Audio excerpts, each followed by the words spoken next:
Hi, எல்லோருக்கும் வணக்கம். Big boss season 8 Tamil. So இந்த வீடியோவில் 24 மணி நேரத்தில் ஒரு மிகப்பெரிய ஒரு லைவில் ஒரு சம்பவத்தை மறைச்சிருக்காங்க. ஸோ முழு பூசணிக்காயில் சோத்தில் மறைக்கிற மாதிரி. ஆனால் எப்படியோ தெரிஞ்சிருச்சு, அந்த கிளிப்பை வந்து பார்த்தீங்கன்னா எடுத்து போட்டாங்க. ஸோ எவ்வளோ பெரிய ஒரு என்ன சொல்கிறது, ஒரு கேவலம்னு சொல்லி நீங்கள் பார்த்துக்கோங்களேன். அதாவது ஒருத்தனுடைய ஒரு கேம் ஆடி அவ்வளோ நேரம் வந்து உள்ளே இருந்து கஷ்டப்பட்டு ஒருத்தன் கேம் ஆடி வைப்பானா, நான் வெளியே இருந்து நான் உன்னை தான் பிராண்ட் பண்ணேன், நான் உனக்கு தான் பேசினேன், என்னால் நிறைய பேர் இன்ஃப்ளூயன்ஸ் ஆகிறாங்க, நான் வெளியே இருந்த எல்லாருமே வந்து ஒன்றை தான் வின் பண்ணுறாங்க சொல்கிறாங்கன்ற எல்லா டீட்டெயிலையுமே ரவி சார் வந்து உள்ளே சொல்லியிருக்க ஒரு வீடியோ. இது ரொம்ப ஷாக்கிங் எனக்கே. ஏன்னா என்னென்ன கான்வர்சேஷன் நடக்குதுன்னு பார்த்தீங்கன்னா, முத்துன் இருக்கார், அதில் தீபக் இருக்கார், சுனிதா இருக்காங்க, நம்ம ரவீந்தர் இருக்கார். அந்த டிஸ்கஷன் எதை பற்றி போகுது அப்படின்னா, வெளியே அந்த பிஆரை பற்றி ஆக்டிவிட்டி வச்சாங்கல்ல, அதில் வந்து ரவீந்தரை பார்த்து முத்து சொல்கிறார், நீங்கள் சௌந்தர்யா பிஆர் தானே அப்படின்ட்டு. என்னையா சொல்கிற அப்படின்றாரு. இல்லை அப்படி தான் அருண் எல்லாம் சொன்னாங்க நீங்கள் வெளியே போகும்போது. சுனிதா சொல்கிறாங்க, ஆமாம் நீங்கள் வெளியே போகும்போது சௌந்தர்யாவுக்கு சப்போர்ட்டிவாக நீங்கள் வந்து பேசிட்டு போனீங்களா, அதனால் அப்படி சொல்கிறாங்கன்னொடனே, சௌந்தர்யாவுக்கு யார் பிஆருங்கிறது எல்லாத்துக்குமே தெரியும். விஷ்ணு சொல்கிறார், அருணுக்கு யார் பிஆருங்கிறது எல்லாத்துக்குமே தெரியும். அர்ச்சனா சொல்கிறார். அதே மாதிரி முத்துக்குமரனுக்கும் நான் வந்து பிஆர் வந்து யாருக்குன்னு வெளியே தெரியுன்றார். உடனே முத்துக்குமரன் ஷாக் ஆகிறான், என்னங்க அப்படின்ட்டு. இப்போ இருக்கிறதே தீபக் தான் வந்து பிஆர் இல்லைன்றார். தீபக் ஒன்றே அப்படியா, அப்போ எல்லாத்துக்கும் இருக்காங்கிறப்ப அப்போ எல்லாத்துக்கும் தேவைப்படாதுண்ணே அப்படின்னா, அப்போ முத்துக்குமரன் மட்டும் தேவையான்ட்டு கேட்குறாரு அவர். இல்லைண்ணே நான் எதுவும் பண்ணலண்ணே அப்படின்றார் முத்துக்குமரன். இல்லைடா, நான் வந்து பேசுகிற பேச்சு அது வந்து மக்கள் ஓட்டு போட்டுருவானா அப்படின்னு சொல்கிறேன். இந்த ரவி அடுத்த வாரத்திலே கான்ட்ராடிக்ட் பண்ணுறாரு. நான் சொன்னால் போட்டுருவானா மக்கள் அப்படின்னு சொல்லிட்டு, அடுத்து நான் போடுற ஒரு ட்வீட்டும் இன்டர்நேஷ்னலாக ட்ரெண்ட் ஆகும், நான் போடுற இவ்வளோ ட்வீட்டில் எல்லாம் வந்து இன்ஃப்ளூயன்ஸ் ஆவாங்க அப்படின்னு சொல்கிறார். அப்போ ஒழுங்காக எஃபர்ட் உள்ளே போட்டு ஜெயிக்கக்கூடிய ஒரு தகுதி பெற்றவன் முத்துக்குமரன் அப்படிங்கிறத நம்ம பார்த்துட்ருக்கோம், அனலைஸ் பண்ணுறோம். ஜாக்லின் நல்லா அதுக்கு ஈக்குவலாக எஃபர்ட் போட்டிருக்காங்கன்னு சொல்லிட்டு இருக்கோம்.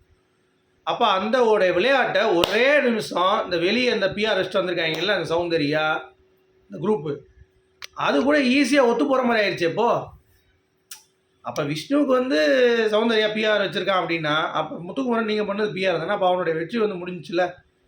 அது அங்கே இன்வாலிட் பண்ணுறீங்களே. அவன் அவ்வளோ நாள் போட்ட உழைப்பை நான் பிஆர் வச்சு பிராண்ட் பண்ணதுனால தான்டா நீ வந்து பெரிய ஆள் ஆயிருக்க அப்படின்ற மாதிரி நீ சொல்லும் பொழுது அவனே சாகாயிட்டான் முத்துக்குமரனே.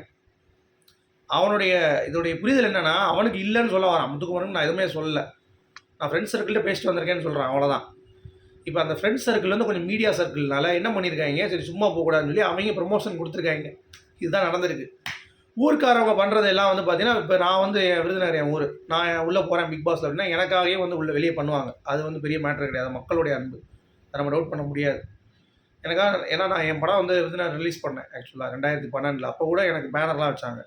அது நான் போய் காசு கொடுக்கல. அவங்க வந்து இந்த பையன் ஏதோ பண்ணுறான் புதுசாக நம்ம ஊர்லேருந்து ஏதோ டிஃப்ரெண்ட்டாக பண்ணுறாங்கன்னு சொல்லிட்டு அவங்க ஊருக்காரவங்க எல்லாம் சேர்ந்து என்னுடைய ஃப்ரெண்ட்ஸ் வேறு பேனர் வச்சாங்க தனியாக. அதெல்லாம் நான் சொல்லவே இல்லை. ஸோ இந்த மாதிரி இருக்கும், அதில் வந்து எந்த மாற்று கருத்தும் இல்லை. ஆனால் நான் போய் ஒரு காசை கொடுத்து ஏஜென்சி வச்சு பண்ணுறது அப்படிங்கிறது மிக மிக தவறான ஒரு விஷயம். அதை தான் விஷ்ணு, சௌந்தர்யா அந்த குரூப்பு, அப்புறம் வந்து முத்து அண்ட் ஃபேட்மேன், இவங்க வந்து ஃபேட்மேன் பிடிச்சி பண்ணுறாரு. ஆனால் ரிவ்யூவராக அப்படி பண்ணக்கூடாதுங்கிறத நான் சொல்லிட்டேன். பிஆர் தான் வேலை பார்த்துருக்காரு, அது தப்பு, அதையும் நான் சொல்லிடுறேன்.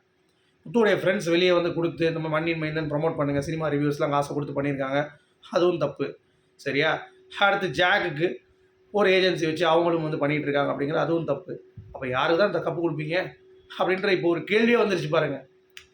ஒருத்தன் எவ்வளோ தூரம் எஃபர்ட் போட்டு பிஆர் வைக்கிறதுனால, இப்போ சௌந்தர்யாவே அவள் எஃபர்ட் போட்டு உண்மையிலேயே அவளுக்கு வந்து ஃபேன் ஃபாலோயிங் வந்ததுன்னா நானே வந்து பார்த்தீங்கன்னா பாராட்டியிருப்பேன். இப்போ இவ்வளோ தூரம் வச்சுட்டு ஒரு பிளேடு மேலே ஒரு நம்பிக்கை வச்சு நீ வரல, உன் மேலே வச்சுருக்க நம்பிக்கையை ஒரு பிளேடு மேலே வச்சுட்டு வரல, அப்போ இருக்கும்போது நீ ஜெயிக்க தகுதின்னு எப்படி நீ சொல்லுவ? அப்போ இவ்வளோ பெரிய சம்பவத்தை மறைச்சிருக்காங்க. அப்போ தீபக் கேட்பார், இதெல்லாம் சொல்லாமா அப்படிம்பார்.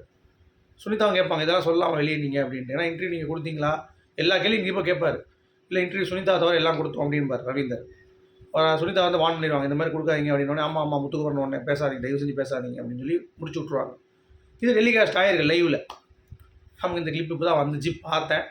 ரொம்ப ரொம்ப shock. I was in very shock. So இந்த மாதிரி நீங்கள் பண்ணுறதுனால நல்ல பிளேயர்ஸ் வெளியே போகிறாங்களே தீபக் மாதிரி, யோசிச்சுக்கோங்க மக்களே. இதுக்கு மேலே என்ன சொல்கிறேன்னு தெரில. உங்களுடைய கருத்துக்கள் சொல்லுங்கள். மீண்டும் சந்திப்போம். Good bye.